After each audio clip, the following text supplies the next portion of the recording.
Morning guys, welcome back to the channel. So to do something slightly different, I'm actually going to be doing some work on my Harley Davidson 48. I'll show you the motorcycle in a minute, but I'm actually changing the back end, cleaning some items up, and I've got my new cap on that the wife bought me, so I've got to showcase that. I'll take it off then. So I'm going to show you the Harley in a minute, show you where we're at. Now this isn't a how-to video series by any means, it's just me working on my bike. So a lot of the times I'm not going to be showing a step-by-step process. I'll just show you what I'm doing and then the finished results as we go along. So if you've got any questions anyway, I'll do my best to answer them. Like I say, I'm not a mechanic by any means, not by trade. It's only what I've learned over 40 odd years riding motorcycles and maintaining them. It's a freezing cold day out there. I've got the heater on in the workshop here and it is still very, very cold. I need to put some more lighting on, I've just noticed. There we go, a little bit lighter. So I've marked out the fender rear mudguard where I'm going to cut it. So I'm going to cut it wide of this line here, come round, trim down to there. So it's going to be noisy, but let's get on with it.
So what I'm now just taking out the shock bolt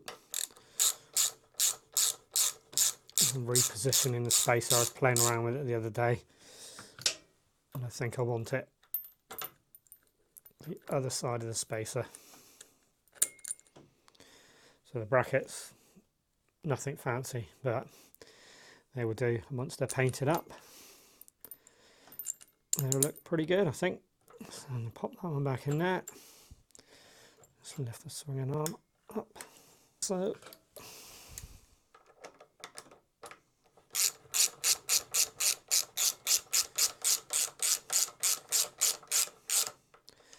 I've just got a rough position of where I want them to go. I'm going to get the indicator now. So Like I say, these little 3-in-1 indicators,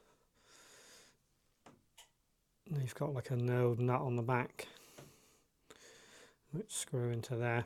So after I've mock fitted them, I've got to drill in the back of there just a tiny little recess, because there is, I don't know if the camera will pick it up, there's a tiny little lip there, so I want that to sit flush with the back of the indicator and the bracket. So I'm just feeding these 4 wires through at the moment. I'm just mocking it up just to see how it looks.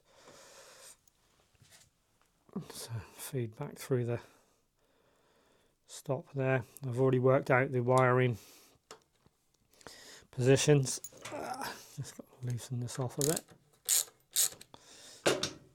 So I can just move that around because that needs to fit in there. So these indicators, they are 3-in-1 indicators and they are so bright.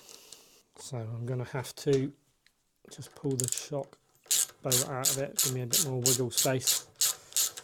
There. So I can get this one to fit. Which of course they don't want to do they? Let's take this out a little bit more. Once I get it started, it's okay, it's just getting the thread started. Because the last thing I want to do is cross thread them. I don't want to do any of that. That would be a nightmare. There we go. Do this back up a minute.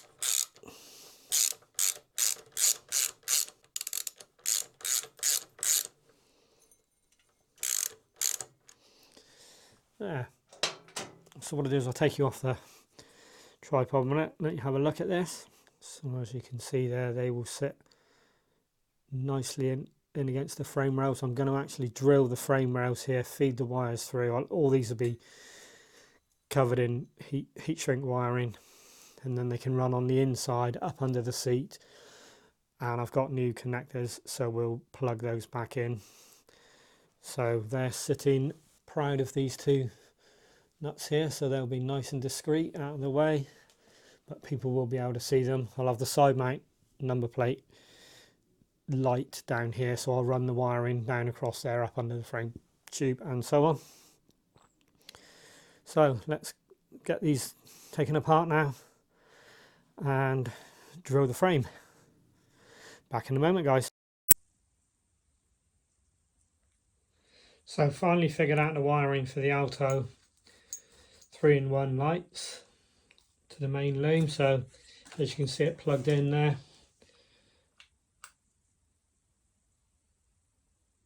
That's the indicator. If I can reach across, that's your brake light.